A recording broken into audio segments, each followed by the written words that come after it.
Goeiedag almal, dit is Theo. Jy weet, baie jare nadat die Here vir Abraham en Sarah die belofte van 'n seun gegee het, het hulle die ouderdom bereik waar dit menslik gesproke en fisies onmoontlik was om kinders te kon verwek. Hoor net wat sê Abraham toe die Here met hom hieroor gepraat het. Genesis 17 vers 17. Kan daar vir een wat 100 jaar oud is 'n kind gebore word? Of kan Sarah wat 90 jaar oud is baar? Maar die Here het geensins van sy belofte vergeet nie, maar hy het gewag totdat dit menslik onmoontlik sou wees. Genesis 18 vanaf vers 10. En die Here sê, ek sal oor 'n jaar sekerlik weer na jou toe kom. Dan sal jou vrou Sarah 'n seun hê. En Sarah het geluister by die ingang van die tent wat agter die Here was. Maar Abraham, onthou 99 jaar en Sarah 90 was oud. En Sarah was lankal verby die tyd dat sy swanger sou kon raak. En Sarah het by haarself gelag en gedink, sal ek wel eens hê nou dat ek oud is? En boonop is Abraham ook al hopeloos te oud.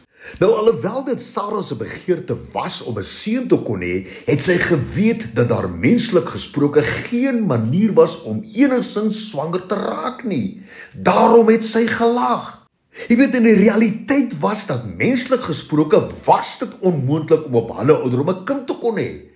Maar die Here sê in Genesis 18 vanaf vers 13, waarom het Sarah daar gelag en gedink, sou ek ook werklik baar nou dat ek oud geword het?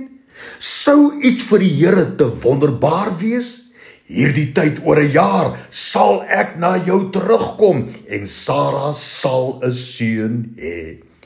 En die les wat ons hieruit moet leer is dat ons nooit hoef te twyfel dat die Here alles sal doen wat hy beloof het nie.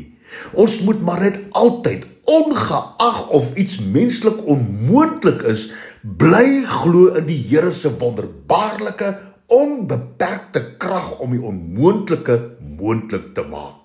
Markus 10 vers 27, maar Jesus het hulle aangekyk en geantwoord, by mense is dit onmoontlik, maar nie by God nie, want by God is alle dinge moontlik, onthou dit altyd. Jy weet, die manier waarop ons reageer wanneer ons probleme ondervind, openbaar baie oor ons geloof in God. Maar weet jy wat? Dit is nie ons verantwoordelikheid om te probeer bepaal hoe God iets sal of kan doen nie. Al wat ons moet doen, is om ten volle te glo dat hy, die Here, presies sal doen wat hy gesê het, wat hy beloof het hy sal. Jy weet, selfs wanneer dit wat ons in die gesig staar onmoontlik lyk, moet ons aanhou om die beloftes van God te vertrou. Genesis 21 vers 1 tot 3. En die Here het Sarah geseën soos hy beloof het, en sy het swanger geword en vir Abraham 'n seun gebaar toe hy al oud was. En die seun is gebore op die bepaalde tyd wat God gesê het dat hy gebore sou word. En Abraham het hom Isak genoem. Moet nie moedeloos word wanneer iets al baie lank sloer om in verwerkliking te kom in jou lewe nie, of dalk jy al baie gebid het, miskien jare al gebid het oor 'n spesifieke saak. Onthou hierdie woorde, die seun is gebore op die bepaalde tyd wat God gesê het dat hy gebore sou word. En hy is nog dieselfde, gister, vandag tot in alle ewigheid. Dankie daarvoor, Here. Amen.